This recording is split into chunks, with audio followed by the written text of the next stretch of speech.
Hi guys! Today I'm joining in a collaboration hosted by Davine from Calm in the Chaos Homeschool and Shauna from Homegrown Homeschool. And our topic today is things that we do not do in our homeschool. So I'm simply going to be sharing 5 things that we do not currently choose to do in our homeschool routine. And if you're interested in finding out what those are, then we will talk about them in just a moment. I encourage you to hop down to the description box below, and I'm going to link Shauna and Davine's channels. Please go say hello to them. Their channels are both full of lots of homeschool goodies and wisdom to pass along, and so I encourage you to go say hello to them. I will also link the playlist down below. There's a playlist that a lot of other mamas are posting their videos as well, so hop on down below and check that out and be encouraged in your homeschooling journey. So the focus of today's video is to just inform you of some things that we choose not to do as of right now in our homeschool. Some of these things we have done, some of these things we may do in the future, because I have no idea what the next couple years will look like for school for us.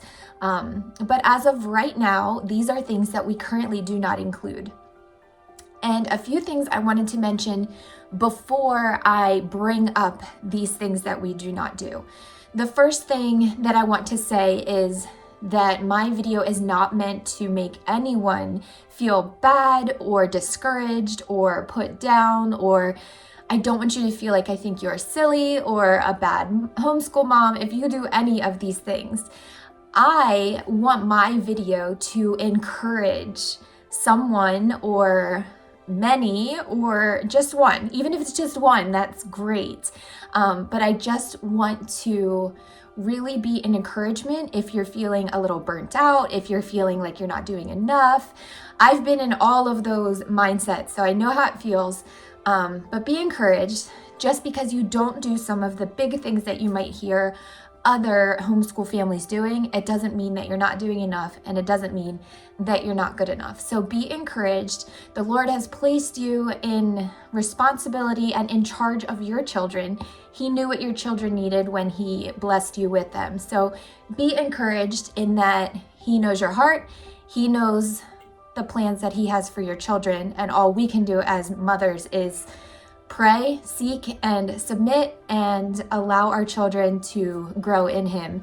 And we do our best each day. And if that's in our hearts to do that each and every day, then we have to trust that our plans and what we're putting into action is honoring to Him, and that He will bless and guide you in making the best decisions. So with all that being said, I am here to encourage, not discourage. And just because we don't do these things, and you might, doesn't mean you're doing something wrong. And it doesn't mean I'm doing something wrong. Many of these things are things that I would love to do that sound really fun, but they just may not fit into our schedule right now, our lifestyle, my kids' ages.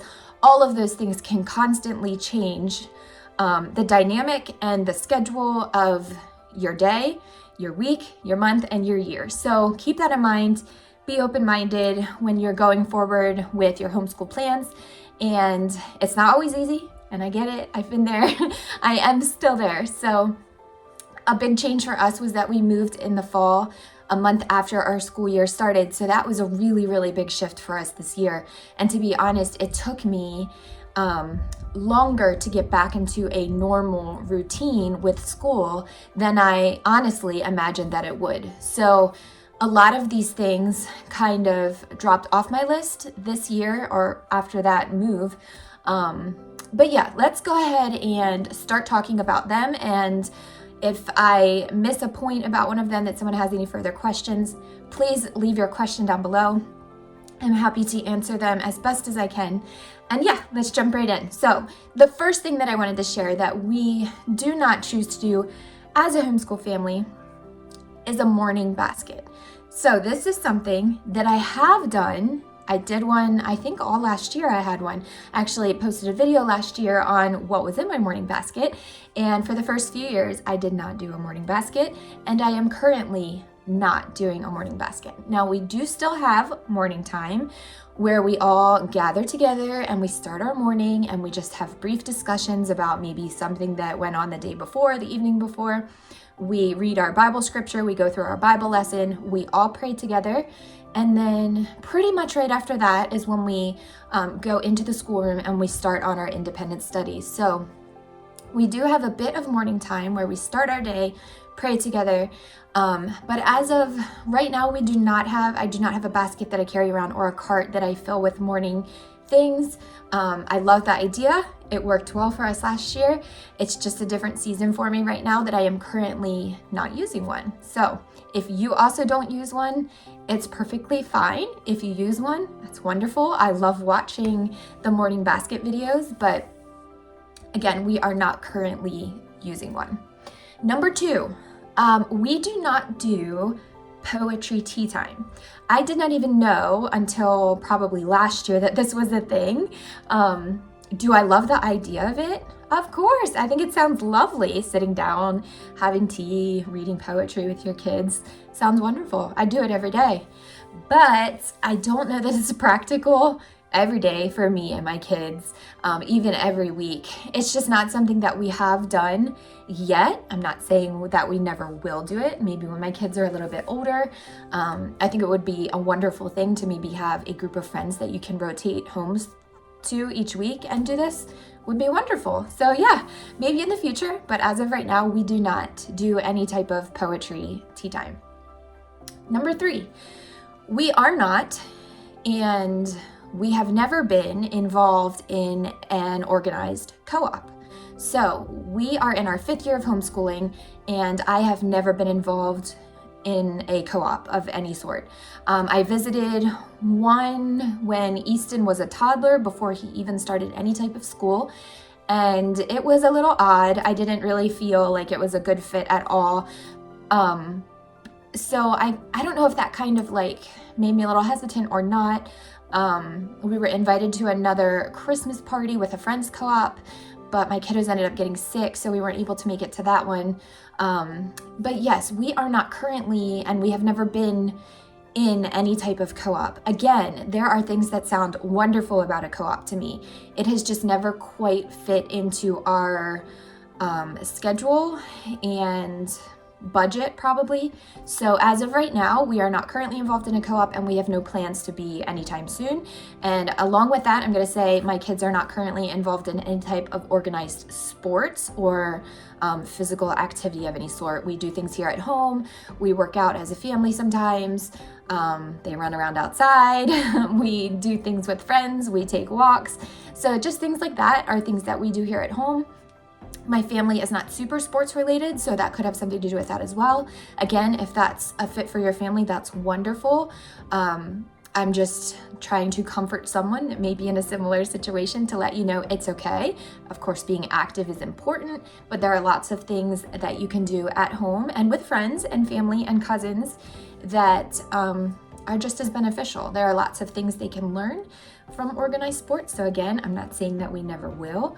We have in the past done things, but for our schedule and our budget currently, that's not something that we do. Number 4, I personally, and this is more something that me as a homeschool mom, I do not jump around curriculum very often.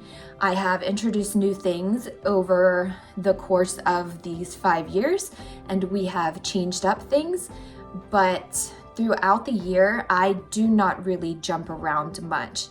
But I also haven't had something that has not been working, horrifically well. I don't even know if that made sense, but there hasn't been anything we've done where I'm like, oh, this is not working, and this is just making everybody stupid. There hasn't been anything like that. So I just choose not to, because mentally I will get very jumbled if I do that, and I feel very unstructured. So personally, I do not jump around and try many different things throughout the year for a few different reasons, one of them being mentally, one of them being budget. It's just personally not something that I do. There are many curriculums out there that look wonderful to me. I would love to try them, but then I get in the I could get in the habit of just buying all the things every year, and I've done it before. It's just too much. It's too much to try to fit on my kids' plates, where I think it looks amazing and I would love to go through it with them. But, you know, over pushing your child, as we've probably all experienced, can be not good. So I try to really, if something works for us, I stick with it. I don't really jump around for ease of everyone's, just for comfort of knowing what works well for us. I've stayed pretty consistent throughout the past, I would say 3 years. The first 2 years looked a good bit different with us because it was only Easton schooling, and we did use an online academy, but as of right now, we use a ton of Easy Peasy, and it's just worked great for us. My kids love it. They know it's expected. And so each year, that's just kind of our base. And then we do use a few other things around outside of that. We supplement some. Zoe uses some Christian Light education.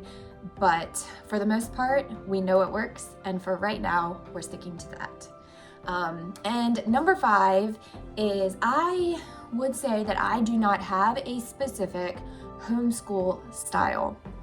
So again, this is kind of something that is on like a decision that I make as a mother, but it also has a lot to do with your kids and just knowing their learning styles. And again, different seasons that you might be in as your children get older, they're naturally going to become more independent with their work. They can read better, they can understand things better, they can sit a little bit longer. And if you have toddlers or babies, everything dramatically changes once they get, you know, older and they're able to occupy themselves. So again, over the years, my homeschool style has fluctuated. I don't even naturally know what I lean towards. Probably like classical, but I don't even know, to be honest. I don't know enough about all of the homeschool styles to even explain to you what I would be. And again, it kind of depends on the day and what we have going on. When we moved, I felt like I was all over the place. We were just doing what was necessary most days. And a lot of the chunk of the day, I feel like the kids were unschooling. Not that they were left to, you know, wander and do whatever they wanted, but it was more so independent reading, and then tell me what you learned from the reading. After we got, you know, math and language arts done, it was independent reading, and you know, there were some family members coming and going, so a lot of it was them kind of going along the moving process with us, and we would talk about the financial things and the just the schedules and all that went into that. So they got a lot of real life learning over a couple weeks. But some days I feel like, especially when spring and summer start to arrive, I feel a little bit more Charlotte Mason inspired. And I'm like, let's go outside and draw the birds and draw the trees and take a walk, and you know. But right now in the winter, it's not what I want to be doing, is outside walking around. So I just feel like I fluctuate at different times, and honestly just depends on the mood I'm in and the mood of my kids. And sometimes they're sitting at their desks doing math, and sometimes we're sitting in front of the fireplace doing math. And you don't have to have a specific homeschool style to be successful. You really don't. So if you're having trouble nailing down a homeschool style, don't stress about it. Again, seasons change, your kiddos will change. So just be comforted in knowing that if your heart is on track and you are doing your best with what God has given you with, that you're doing enough. And yeah, that's the 5 that I just wanted to mention. Again, if you do these, I am not telling you that you are doing a bad job or anything like that. I watch a lot of your videos and I'm completely inspired. I'm like, oh my goodness, that looks so fun. I wish I could do that. But again, it's just different seasons, and I have to be okay with that. And yeah, maybe one day we will do poetry tea time and I'll post a video about it. But for right now, I just wanted to encourage someone that just submit your plans to the Lord, and He will be faithful to help you through your daily your daily routines and schedules and mood changes and kids and, you know, all the things that come with being a homeschool mom and a homeschool family. So thanks for watching. If you stayed to the end to my video, please check out the playlist linked below and also say hello to Shauna and Devine, and we will talk very, very soon.